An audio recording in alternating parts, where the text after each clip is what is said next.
Hello and welcome to the Southbound Sports Show. I'm your host, Richie Leahy, here with my co-host, Maddie B. And I got a little trivia, a new segment for the show for you, Matt. What do these coaches have in common? We'll go with Jim Tressel, Nick Saban, and Bobby Bowden. What? All cheaters, bro. All cheaters on the NCAA cheaters list. You know who's not on there? Jim Harbaugh, bro. Jim Harbaugh. I've been saying that. I'm gonna go in a different direction with you right off the smack because national champions and scandals. Who are you adding? You adding Harbaugh into that list I had? Because he didn't have any vacated wins, dude. But he still was involved in a major scandal just because he didn't have enough. They didn't feel like going after him. Oh, they went after him for 2 years. Are you kidding me?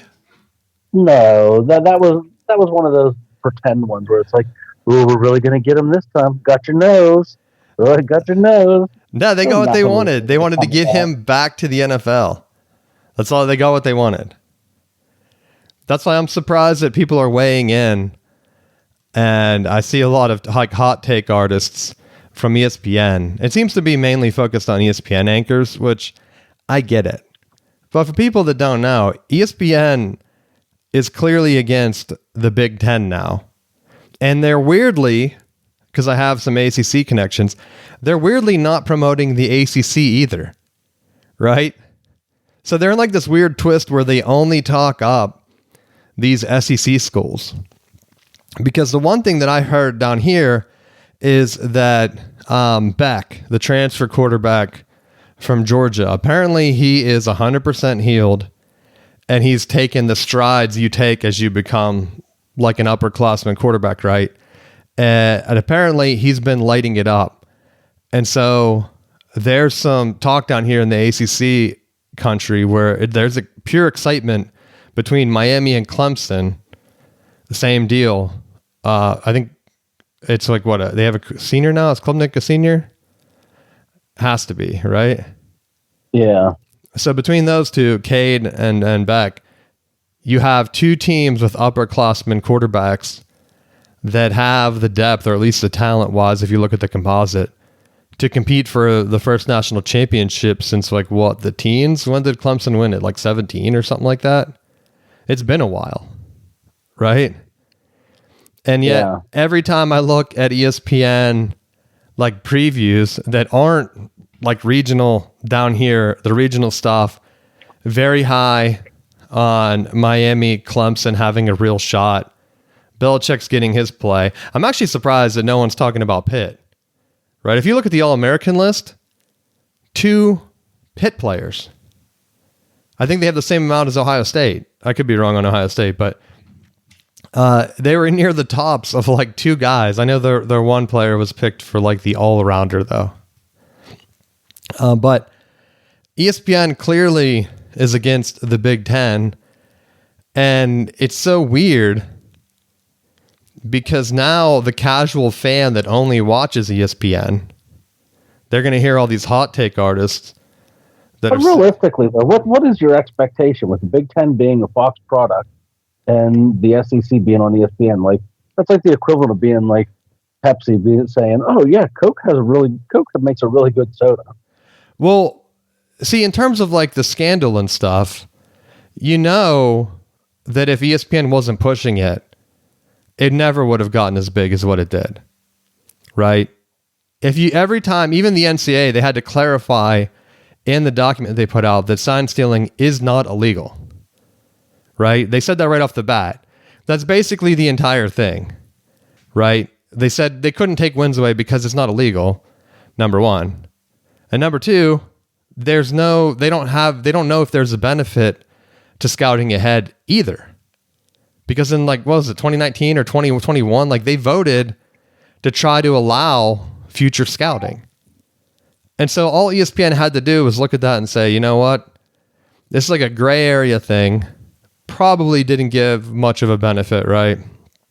I mean, it just takes common sense to look at Harbaugh's body of work. The dude won at Stanford. He's winning with the Chargers right now. He got them to the playoffs in the first year. He has more NFL head coaching playoff appearances in that 1 year than Nick Saban and Urban Meyer put together. Right? So like him coming in, it's not just like he randomly picks a team that's good. It's not like he started coaching the Chiefs and had like 3 Super Bowls and he's just filling in. Right? So I think for some of these, it's kind of getting to the point where I think you're seeing that shift, and they're trying to put out, I think it comes out tomorrow, or no, maybe Thursday. Do you know? I don't even know if you're aware of this, but ESPN, you can start to pay for just ESPN streaming package. I think it's like $30 starting this week. Did you know that? I had heard something, but I'm so frustrated with what I know that their product used to be, and then I'm waiting for on the back end of it of what's going to be the extra fee or the extra cost that you're going to end up having to pay extra for. Well, they'll be like, oh, because like you brought up last week about the blackouts, and I really feel like that's the thing that is going to aggravate me. Well, see, that's the thing where they put on there, like, hey, heads up, they had like a map. I forget, it had to have been football. Yeah, because I think it was Baltimore and Washington. Is there a preseason game coming up that's on there? And it had like a blackout map. And dude, for some reason, like where I live near Raleigh, not blacked out. Like go west to like Charlotte, blacked out. Why? Like Charlotte has its own team, the Panthers. Do they expect people from Charlotte, unless I'm reading it backwards and Charlotte's not blacked out and the whole rest of the country's blacked out, right? Which could be. But it looked like it was only blacking out like Maryland, parts of Virginia, and then Charlotte. Like, nope. Sorry, you can only watch the Panthers down there. You got to have that blacked out. And I don't know how much of the ACC is going to be blacked out. I looked and they didn't have, that's what I was frustrated with. No comment at all on the ACC. It's just like included in a footnote that, you'll get the ACC network. They had like a whole thing on the SEC network and how you get all the games. I don't think there was any blackouts. And like they're going above and beyond, right? ACC is just like, you'll get what you can see. Right, buddy? Just be happy. Like Pitt fans, be happy that you can even watch it on TV. Go get a radio, dude, and listen to the broadcast there. Because I'm watching the Fox rollout too, because you brought up the Fox thing. So Fox also has their own where you can buy their Fox package. And since you brought up the Big Ten, I was looking through the Big Ten TV deal, and I think every team has a game against someone that's like from a smaller conference. It's usually on the Big Ten network. At a first glance, looking at the Michigan schedule, I think there would be only one game where I would have to pay so far that's been announced that I would have to pay for the streaming. And that's is it Central Michigan? Whatever the third game is that is on the Big Ten network. The first one against New Mexico, I think on NBC, also on Peacock. I was worried it was only going to be on Peacock like last year, but it looks like either they didn't pick that game or they got it straightened out. That one's on NBC. Oklahoma game's on ABC, because I was worried that one was going to get pushed to ESPN, because you never know with them. Then Big Ten Network, and then Fox. So looking through the schedules from the Big Ten side, if you're a Michigan or an Ohio State fan, you're pretty much safe. You get the one streaming game, Big Ten Network, and then you're usually good. I know Ohio State fans complain about the Big Ten noon game or whatever it's called now on Fox, but dude, at least you don't have to pay for 3 streaming packages. Like I think was it Illinois or was it Iowa? I was looking through one of the teams and I felt so bad. They're like on Peacock, they're on Big Ten Network, and then they were like on Paramount Plus or something. And I thought, ooh, a murderer's row of 3 different networks you have to pay for. And it's like they're squeezing the diehard fans from teams that don't have that many fans, right? Yeah. And honestly, it wouldn't be bad if you could pick it out where you're like, all right, I'm going to pay my first month of Paramount Plus, whatever. We have 2 games on there, and then the next October we're gonna go switch to NBC, Peacock. But it seems like they're just like rotating every week, and they have to be doing that on purpose. Because I mean, they have to have something. If they try to do that to Ohio State, their fans are going to be so annoyed, and the sponsors are going to be annoyed because like the main one, Fox, they're selling commercials, so they need it on there. Like they need it on regular TV. ESPN, for whatever reason, like they put a couple games on ABC, but most of their other SEC matchups, like you get the one prime time from what I've seen, whether it's like Ohio State, Texas. I don't know if that one's on ABC, or like I said, Michigan, Ohio, Oklahoma is on ABC. And then the other SEC game of the week is on ESPN. So if you're an SEC fan, you can pay for that ESPN streaming package and you should be fine. I'm just throwing that out there. ACC, I don't know about. Like I said, I couldn't find any blackout information. I know from having ESPN Plus, a lot of games are blacked out. Like non-big games. Like if I was trying to watch NC State baseball, blacked out all the time, which is annoying to me. But you can either get the ESPN package for $30, I think it was. They're doing a combo Fox. I think it might be $40 a month, where you can get ESPN and Fox, which I thought that might not be bad. Like if you're like just for football season, if you know, hey, I'm going to be messing around with all these streams, I'm going to get Monday Night Football, and I'm going to get, I mean, if they get the NFL Network, that's the deal breaker, right? I don't know if it's included or if they're selling it separate as a red zone, which I think they still are, right? I got an ad where if you signed up for YouTube TV, you got NFL Network for half price, $200. But then you're paying for YouTube TV, which is like $80 a month or more. They kept raising it. I don't know how high it went. Because I was just trying to see. I like to watch as many games as I can, especially like if I do like yard work or something. I can work outside and watch some games on like a tablet or something, so you can stream it. But the way they're setting these up, I don't even know if you're going to be able to have that like luxury anymore. It just depends on what they end up doing. I mean, would you be interested in getting paid for that? I know you used to get the NFL package. Do you still get that? No, I haven't anymore since we get the Steelers locally. but I feel like anymore it's such a ripoff because you're still having to pay, like even with some of that, you're still having to go back and forth and do all these extra additional channels. Like it's not like you're dealing with one provider. You're constantly having to go through Prime or go through here, go through there. Well, that's how the NFL's set up. It's going to be set up like that. And that's how the Big Ten set up. Like I said, you're either on Paramount Plus with CBS, Peacock with NBC, or that Fox streaming package with the Big Ten Network. Now, luckily, like I said, so far, knock on wood, Michigan's been picked like for NBC on their primetime game. So like they don't get shoved on Peacock, where if you're a team of or a fan of like an Iowa or like a Rutgers or someone, it's going to be expensive for you to be paying for all these streaming packages to watch your games. And it's kind of a bummer. I mean, I would rather them work together and have one Big Ten streaming package, even if it was $15 a month or something, or heck, do what the NFL does and just have it for the season. You could do a combo football and then like a basketball spring sports package thing. Because I've said in the past, I try to watch Big Ten hockey. They're expanding it, bringing in Notre Dame, bringing in some other schools, and you still can't find half the games. It's like, what's the point of that? You're streaming it on like Big Ten Plus that no one gets, but yet you're having fans pay for other packages.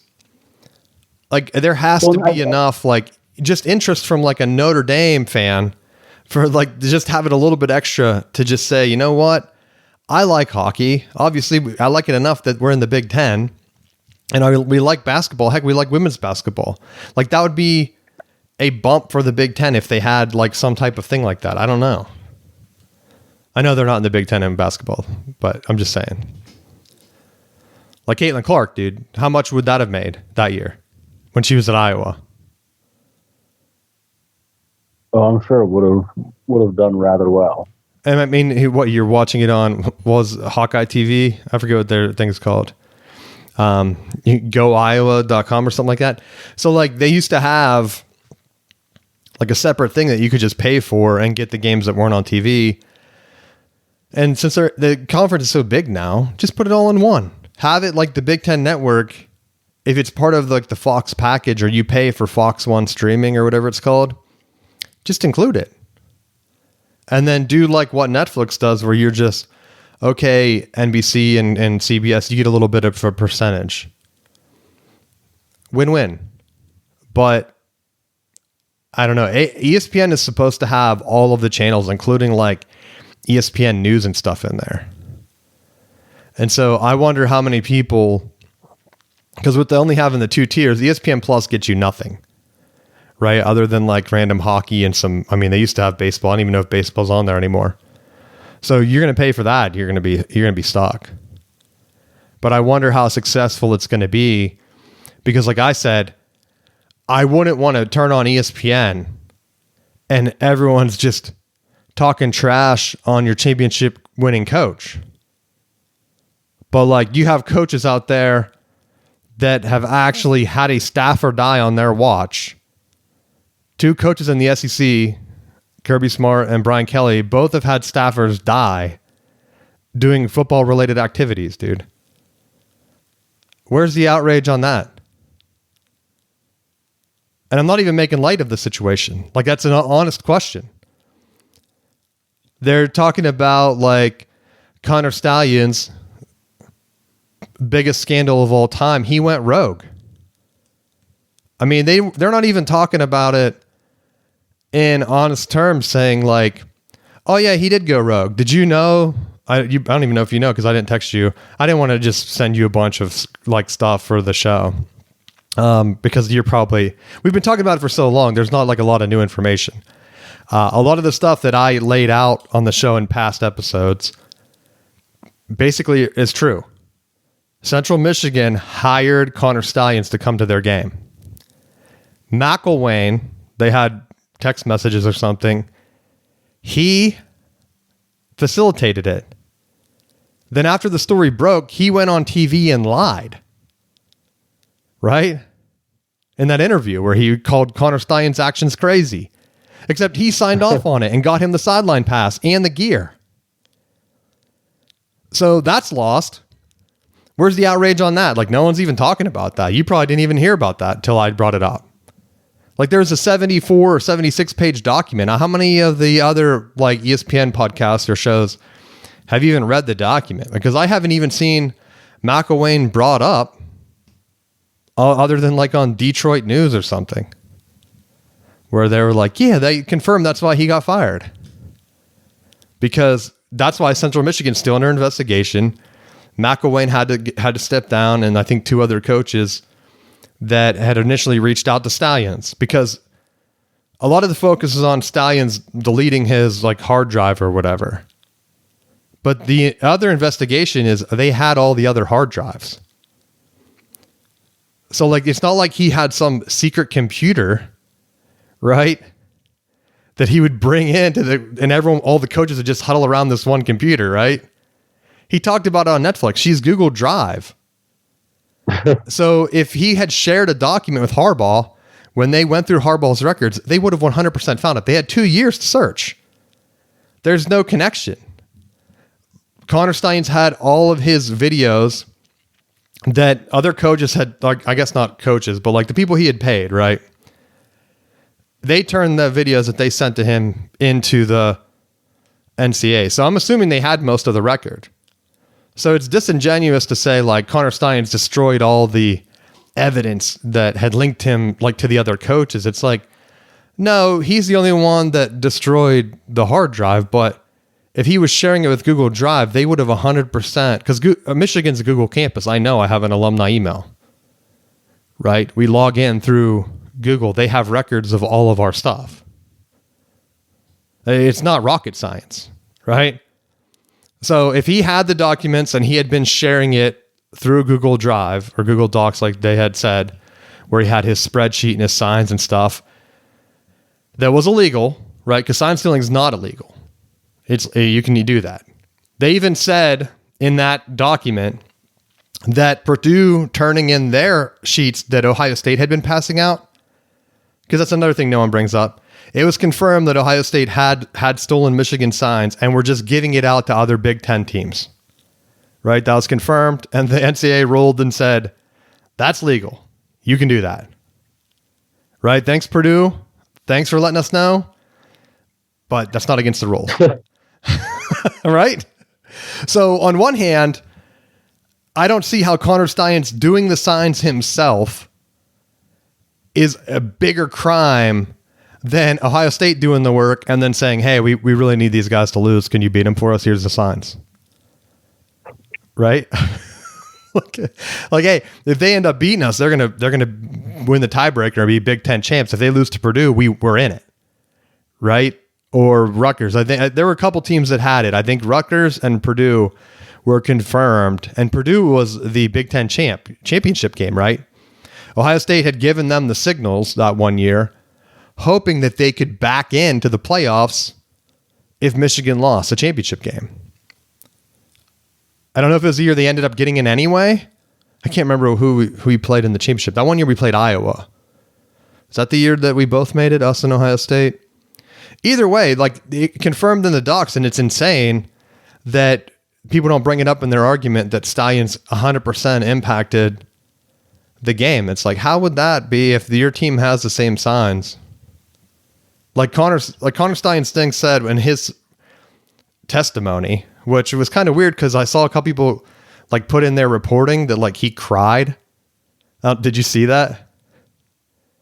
No. They said during like the testimony, he broke down and cried. It's like, why would you add that in there? Right? That makes him seem like more human. They're making it seem like he's some sign stealing robot. And yet they're saying that he's in there crying.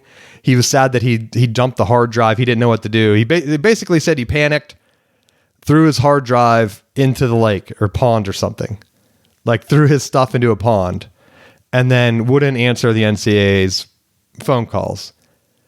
Eventually, he came around and ended up turning over the rest of the stuff, though, because he ended up in June going to the meeting because he said he wanted to coach again. He realized it was wrong, and that's why I guess he broke down at the meeting. And they still hit him with the show cause, which I get. You threw your stuff away. You didn't cooperate, and you wore a disguise. That's what I said for the Central Michigan thing. All Connor Stalions had to do is come in and say, oh, I didn't know another team couldn't hire me. Right? That's the immediate defense. Like, I can't be hired by Central Michigan just for one game. Like, they hired him, gave him stuff. If he wore a disguise, that makes you seem guilty, right? 100%. Like, it'd be like if someone like, hey, I need you to come like house sit for me, and guy shows up like wearing a disguise, I'd be like, all right, you're not house sitting him. I don't know what you're doing. Get out of here. Right? Like, Central Michigan should have saw him show up and say, too much, we're done. But instead they're like, oh, that'll work. And his name wasn't on the documents. I don't know what document they used. Because the other document that keeps popping up, and I sent you this one on purpose, was Blake Corum. Like, someone filed, another guy named Connor O'Day or whatever. He filed an LLC, and he put Blake Corum and Connor Stalions' name on it. And then nothing happened. Like, if you look at the documents, it was filed in 2022, I mean. But it didn't look like there was like any financial thing. If you go to like the government website or whatever, it just says it like it was closed. So, and anyone can file and open an LLC. Like, Blake said he never signed it or whatever, and his attorney was going to look at it during the investigation.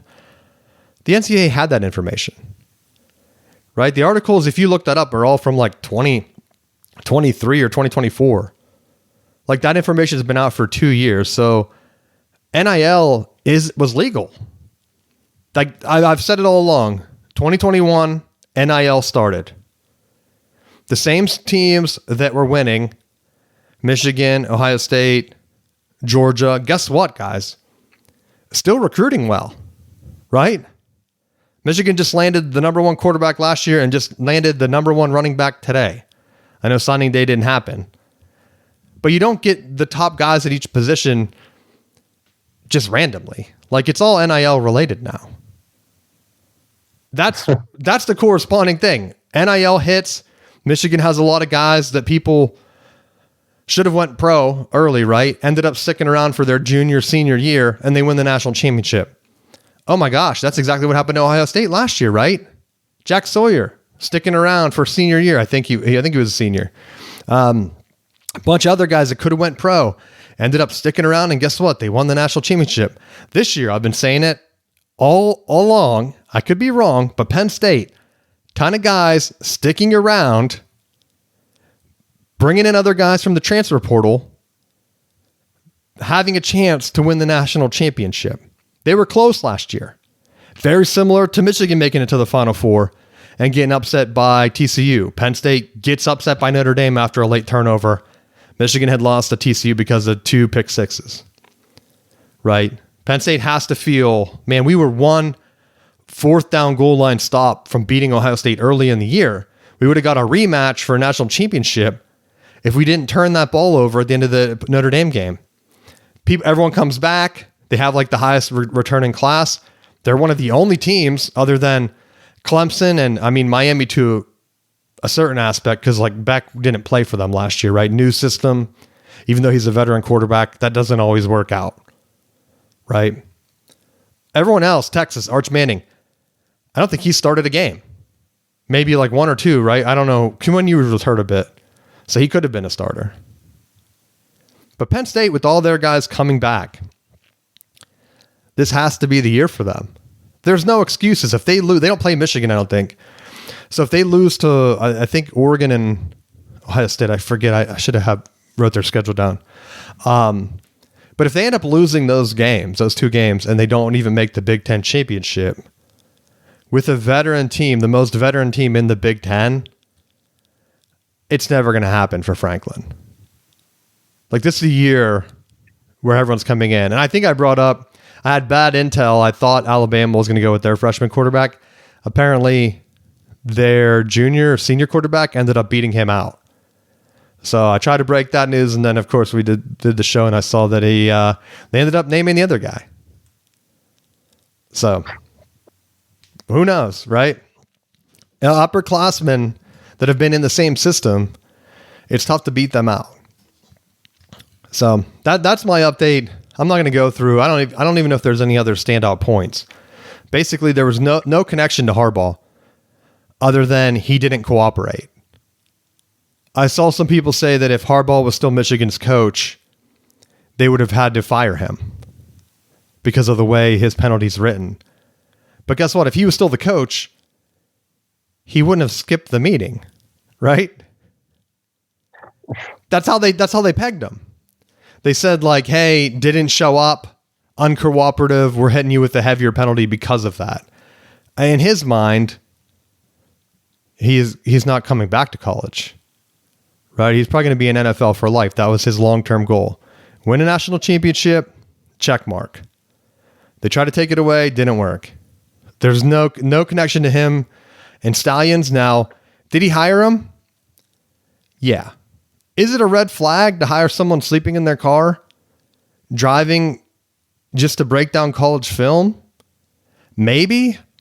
But on the flip side of that, search college coach gets start sleeping in the car, and you see 100 articles about people in like ESPN, like coaches that used to sleep on their car or sleep on the couch in the office or do X, Y, Z. So it's like a different thing. He's not sleeping in his car to be an accountant at Wells Fargo, right? That'd be a red flag. Yeah. I mean, people sleep in their car to do football stuff because it's one of the most demanding jobs, and that's why the salaries are so high. Because you could lose your job on a whim. The other thing I have written down here, Sharon Moore did get 3 games. I think that's the same amount of games that Urban Meyer got for deleting texts. So even though they were able to recover them and see that they weren't connected to Stalions, don't delete your text. Like if you're a coach, I think that's pretty much common sense. He said that since he's been there, he's like after a while, he just deletes text. That was like his excuse or whatever. I get it. And they can recover them, but it's pretty shady, right? Like if there's an investigation going and you're just deleting text and being like, I always do that. So I'm glad they recovered him. That way they didn't have to fire him. But now the pressure's off. Like he needs to win now. He can just focus on football. I almost forgot the biggest part. The document included a bunch of like weird anti-Harbaugh statements, like saying that he basically they had no proof, but they really think he was cheating. And so then Michigan appealed. And I hope that they win. Because the entire point of the NCAA is to lay out the facts. Like if you find out that there's no connection, you can't say, I still don't like the guy, he's probably a cheater. Right? Like, could you imagine when the judge ruled on like OJ? He said, well, that glove didn't fit and I'm going to have to make you not guilty, but let's be real. We know you did it. Right? Come on, buddy. So I think that I've said all along that I didn't think Michigan was going to get punished. They didn't have anything correct on that account. I really think Michigan is going to win the appeal. Whether it's just taking that language out to where there's no doubt. But come on. What are they doing? And then the money penalty, because I keep seeing it reported as $20 million. I don't think that's true. It's $50,000 plus a percentage of football revenue. So if Michigan makes a playoff and gets a home playoff game, don't they get the gate for that? Like you don't share the gate. So like they could get $30-40 million a year, right? So they have to appeal that. I think the NCAA overstepped. I don't know if it's because they know their organization's dying or if they just really hated Harbaugh's going against the NCAA, which, I didn't write this down. I forgot. I've been saying that. Remember how I kept saying that Harbaugh, this is like going on for a few years, how Harbaugh had that compliance person follow him around. And I thought like he had did that. No, I should ask someone. Michigan hired that person. And apparently in those documents, Harbaugh hated them. Right? So if you read through the document, Harbaugh's like constantly hating on the NCAA compliance person that's following him around, saying like that he's nitpicking or that they're nitpicking and trying to like really bring him down. Like everything he would do, like the satellite camps or whatever, like there was just a pure hatred. So they put that in the document where it was like, he didn't really cooperate with our own NCAA investigation agents or compliance agents or whatever. And I thought that's insane. Right? I thought he was doing it to be by the book, but the I'm at with it is just, why would you comply with any of their stuff when there's a blatant like picking and choosing of who you're going to discipline? Like look at Georgia. How many players have to be involved in some kind of vehicular accident that they're just like, oh, that's just Georgia being Georgia? Well, that's why I brought it up. They had a staffer die driving a campus vehicle under the influence to like a club, right? How is that not even looked into? That's just like, that's not against the rules here. Right? So don't give me, Michigan's like a dirty cheating program. Like I was going to laugh it off. I know everyone's going to have their opinion. And I don't think as a fan, you shouldn't really care what other programs think. The other fans, they're not going to like your team no matter what. Run like the cleanest program. Someone's always going to think that you're dirty, that something's going to happen. But I mean, I would rather have 100 sign gates over having a student die at a football related event, right? It's one thing if it's like a health thing where it's unknown, it's like an accident. But some of the stuff that's happening at Georgia is like over the line. And it almost seems like it's taboo. Like people don't want to bring it up. It's like if it's a one-time issue, like not to make light of it, but like they are young kids and mistakes happen. But like when it becomes an annual thing and people are like national media are poking fun at it, there's something to be said for that.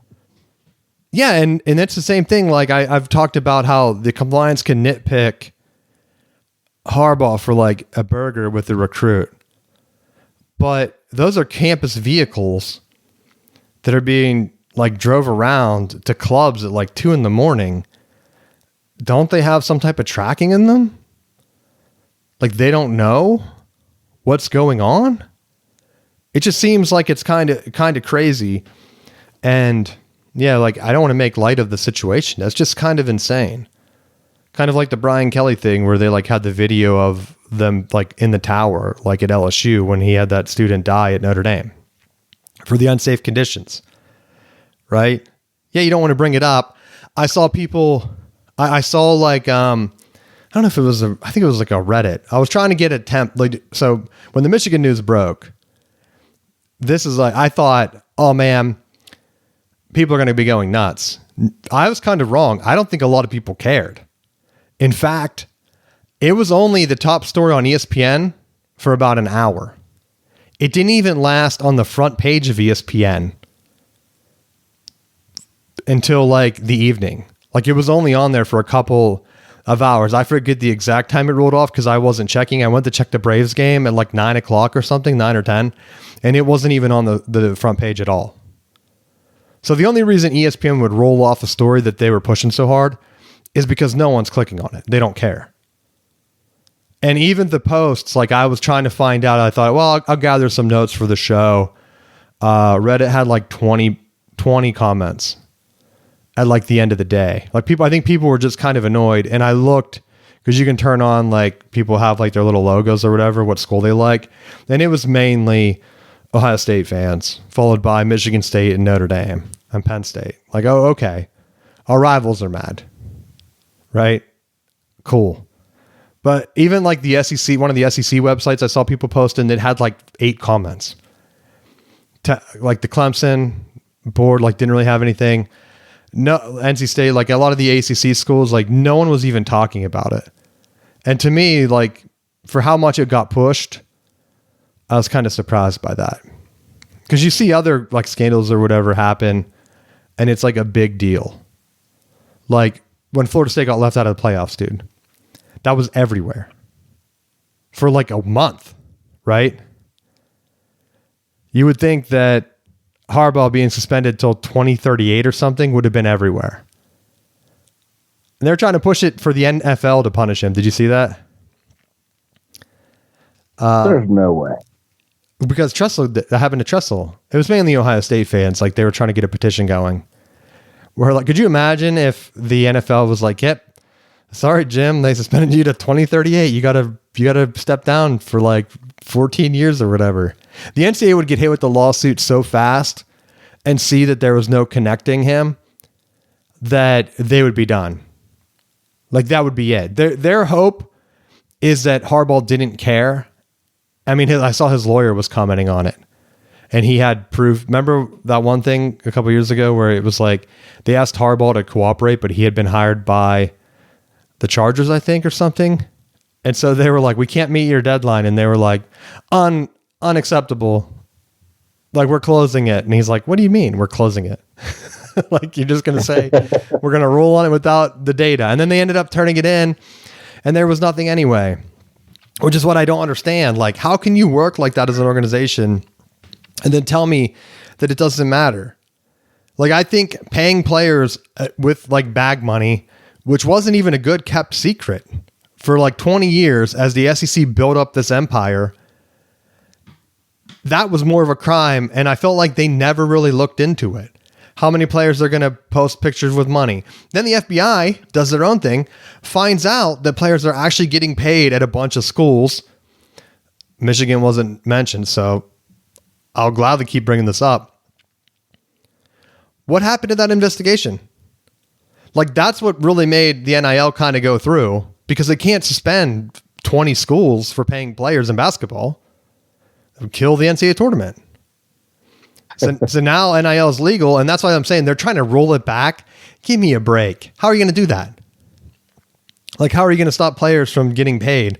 They're just going to sue you now. Like, going back to the good old days. Like, cat's out of the bag.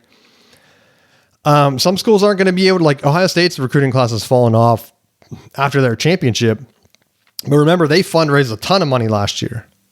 It's hard to keep raising money every year, even if your team wins it. Right? Because even like when Harbaugh said, like, his thing at the end of the championship was like, business is finished. It wasn't like business is just getting started and I'm about to win 3 championships. It's like, no, I'm done. I'm going to go to the NFL now. Did the goal, right? And I feel like a lot of donors, like, they win the championship at Ohio State. This is the first time I've seen their, like, recruiting class falling out almost out of the top 10. And so but that doesn't surprise me because of the way that they lost both coordinators. And that's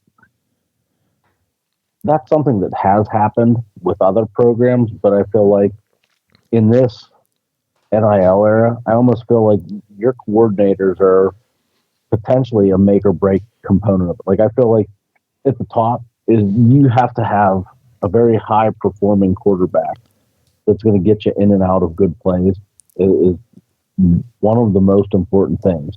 When you look at Auburn's national championship in 2013, Auburn wasn't really relevant. They were able to get him, and they went undefeated the next season.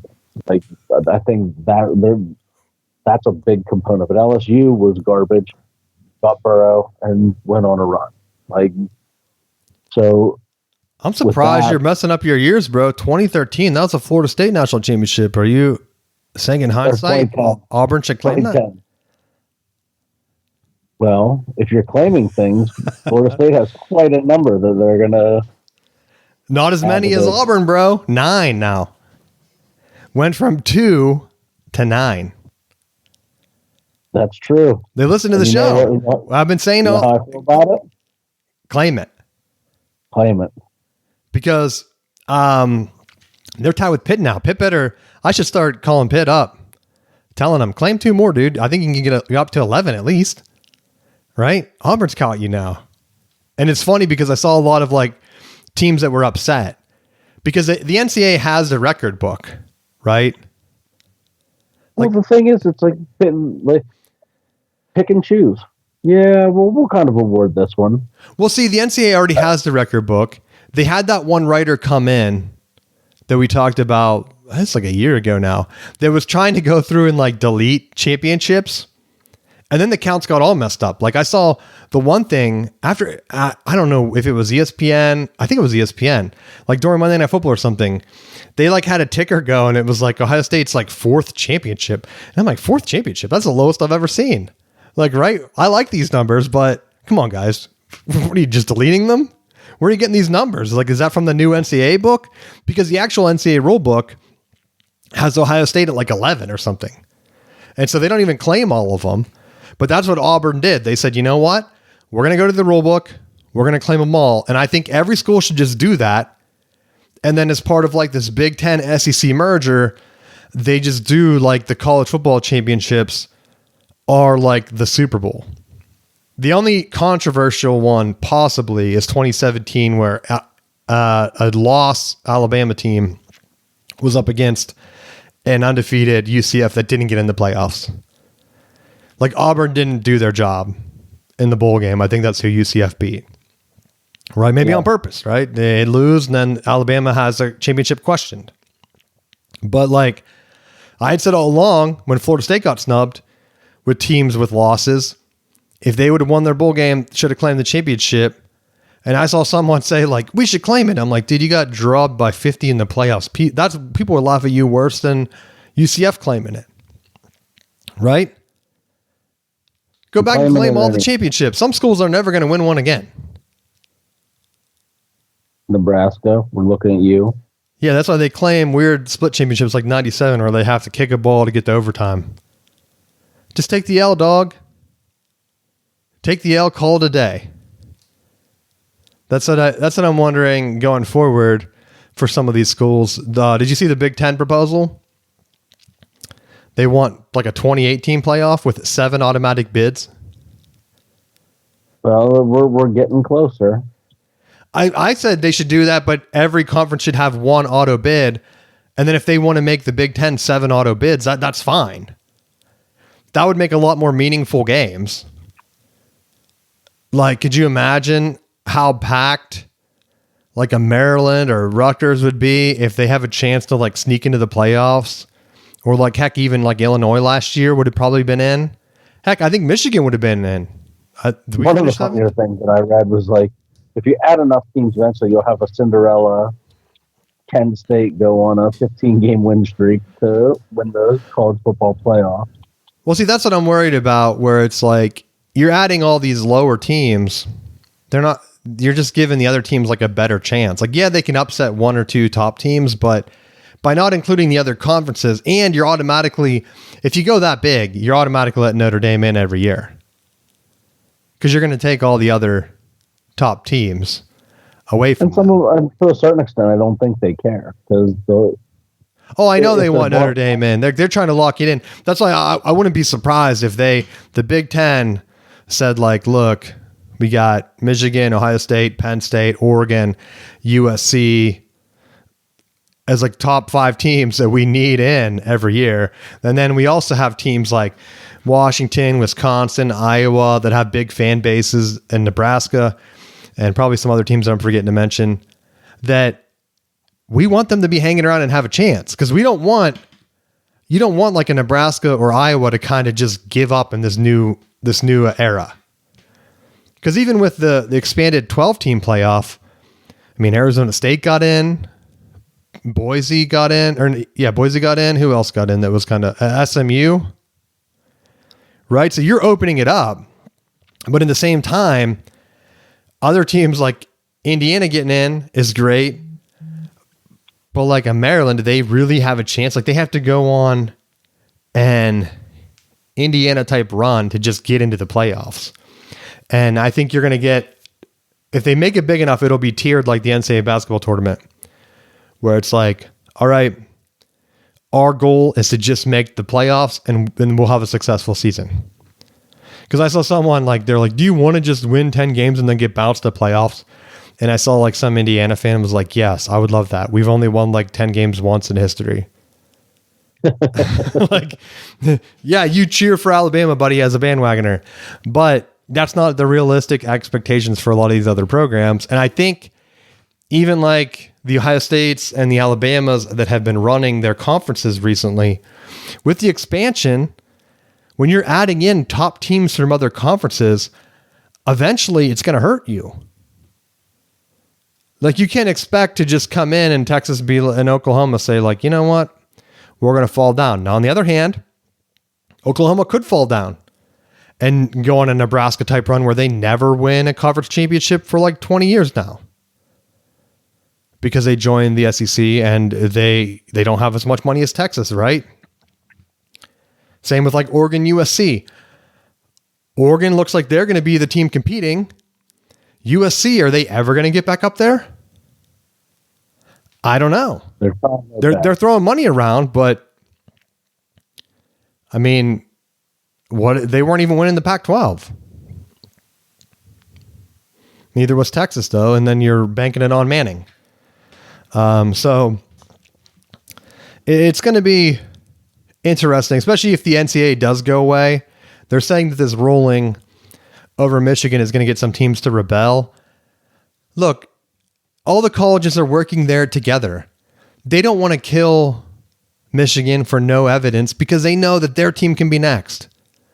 And that was the one thing that also came out, is that one of the whistleblowers, I think it's confirmed so we could talk about it. The whistleblower was a player that transferred to Ohio State and took a picture of Connor Stalions' screen, and he was in the reflection. And so Michigan was saying, hey, if you're using this as evidence, you have to name the guy. Remember how we said that? Because NCAA bylaws say that if someone's bringing an allegation against another team, they have to be named for it to be credible. And to my knowledge, they didn't actually name them in the report. Maybe it was redacted because they were a player.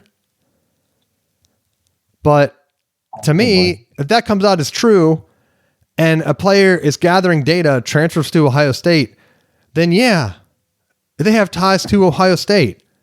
So if Ohio State was the team that alerted the NCAA, I credit the NCAA for letting Michigan know in the middle of the season, right? If they hold on to that evidence and after Michigan wins the national championship, they say, oh yeah, by the way, we think you guys were cheating. Then you don't know how much it impacted anything. But because they had everyone fired in the middle of the year and Harbaugh was suspended and Michigan kept winning, I think that's why the NCAA president came out and said, like, look, fair and square. There's nothing else we could have done. Like, that's just showing that they have no impact. We gutted their staff in the middle of the year. I feel bad for linebackers coach Chris Partridge because I think it was his player that had been recording the Connor Stalions stuff and was leaking it to the NCAA, right? And so when he got caught in the crossfire, that player lied. And the NCAA report finally cleared him. Because that player lied to the NCAA, he was fired. Michigan fired him in the middle of the year. There was no due process. There was no suspension. The player lied about the coach making comments as like a cover or something. I don't know. And then he got fired. So if anything, heck, he could sue the NCAA. Because I think that's why Michigan's initial defense was, hey, our coaches are saying they didn't do it. We have the evidence turned over that there's no connection. So this leak that you guys have is lying. Who is it? Is it this guy that's in the screenshot? Right? Yeah. So I mean, he's coaching. I think he's like linebackers coach or something in the NFL now at the Seahawks. So he didn't like fall.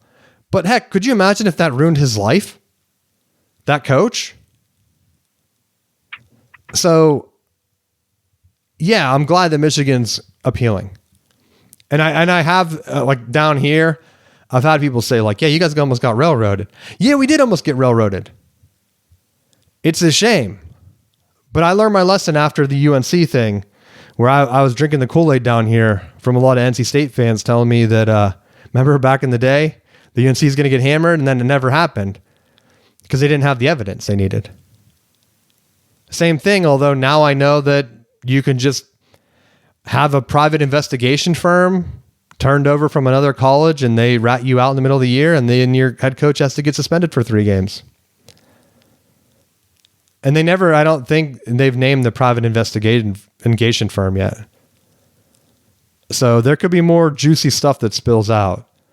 But how embarrassing for Ohio State that you get a guy to transfer, makes it look like you had him leak information that was false before he transferred, and then you still lose 4 in a row to Michigan. Embarrassing, right? Luckily, they won the championship last year. Their fans would be going insane. Could you imagine if they had lost to Texas or something, and then Harbaugh doesn't get suspended and Michigan gets to keep their championship? Ryan Day would probably been fired right now. After that came out that he might be connected to this. But because they won the championship, they're like in a weird spot. So I don't know. I think that was all the stuff that came out of that investigation I wanted to just bring up. We've been talking about it for such a long time. Hopefully we don't have to talk about it again. I don't even know if Sharon Moore's suspended this year, right? That's part of the appeal. So I heard that if Michigan appeals and wins the appeal, the timeline should line up where he might not be suspended until the middle of the year against Northwestern and somebody else. And then he'd be good. Or he could appeal and then not get suspended at all. I mean, he did delete the text, so that seems like a textbook, right? So I don't know. We'll find out. We'll keep you. I'm not going to be talking about sign gate for a long time, hopefully, after this. Got real football coming up. How do you feel about these international games, dude? Like, I think, is Iowa State and Kansas playing one, or Kansas State this opening weekend? I mean, I feel like they're trying to do their best to expand the game, and players are having an opportunity to travel with it. So, I mean,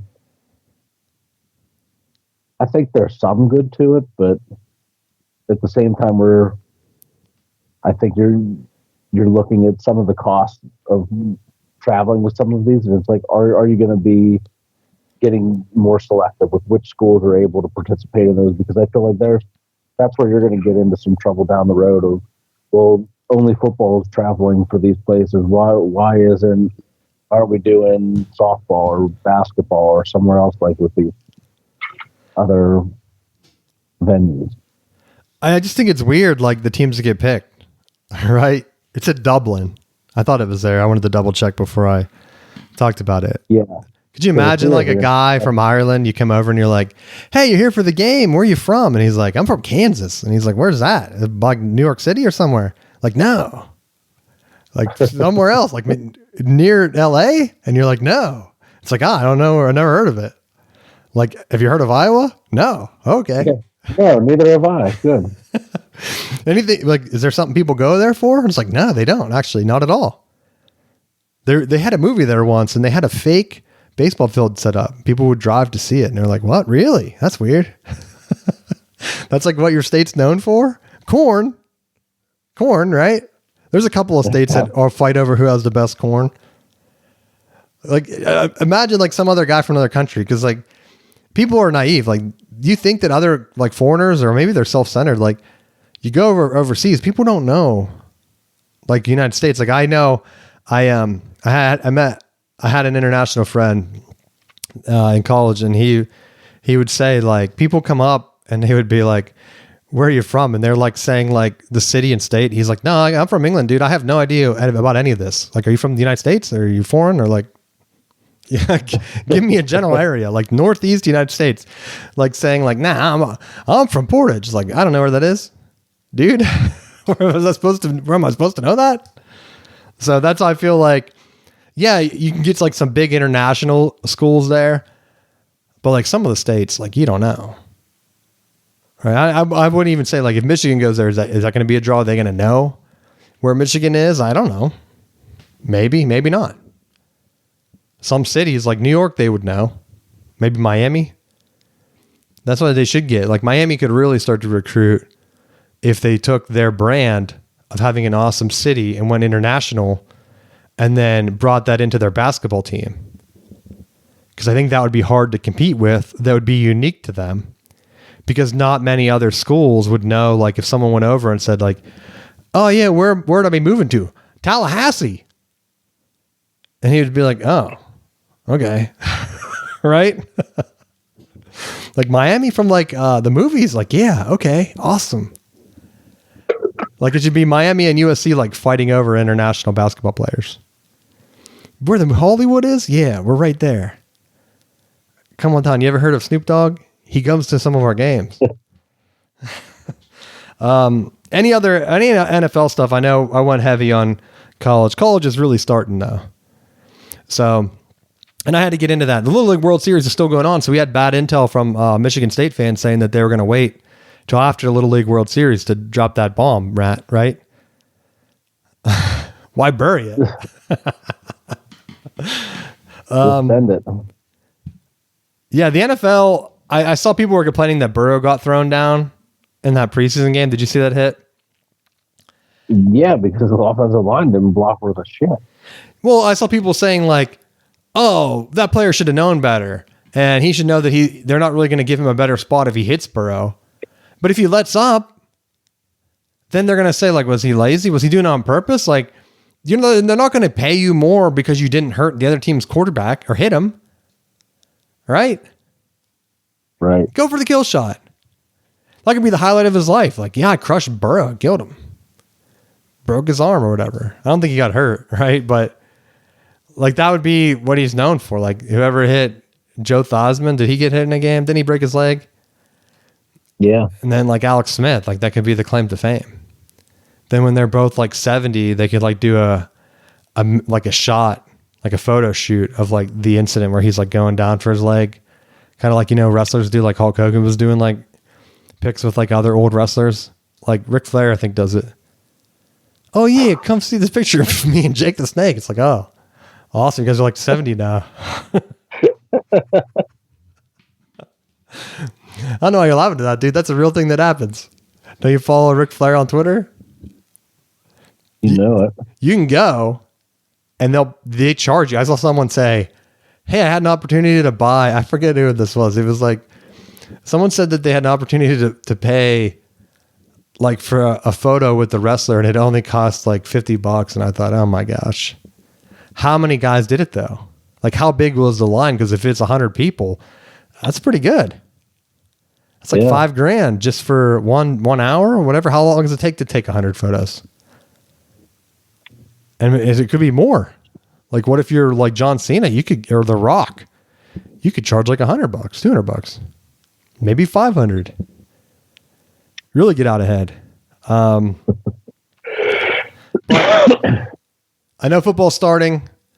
I went long on Michigan. I don't have anything else I want to bring up this week. Is there anything else you want to talk about before we wrap up? Yeah, we had high school scrimmages this past weekend. I was happy that we escaped with no major injuries. It was like the longest, hottest day that we went from varsity scrimmage to third and fourth grade scrimmage. I spent 12 hours in northern Cambria, which is about 11 hours more than anyone should have to. Is that close to New York City though, or? It's close to Iowa. For our international viewers, Matt, they don't know where that is. Yeah, it's in between Miami and Los Angeles. You forget, dude. I talked about soccer and people were talking trash on it, but we were on the charts in, what was that, France? So they come to get the American opinion. Ireland at one point. Huh? It was Ireland at one point. Yeah, I think we were ranked in Ireland and in France. I think the most recent one was France this year. Well, once we talk about that Dublin game, dude, we'll be back in. Because then I thought I had to take up smoking to try to prepare myself for living there. I started to eat like baguettes and stuff, wearing a painter's hat, growing a pencil mustache. Right? I don't even know what they do in France, dude. But they liked it. They liked the football. That's why we should do get a team to go play there. We should get a Pitt, West Virginia backyard brawl in France. Right? That'd be cool. For no reason. People are just throwing batteries at each other and you're like, what is going on here? Why do we let these people in our country? But yeah, I'm glad to see you got some football back in. I'll be coaching soccer again, so I'll probably get into that a little bit more.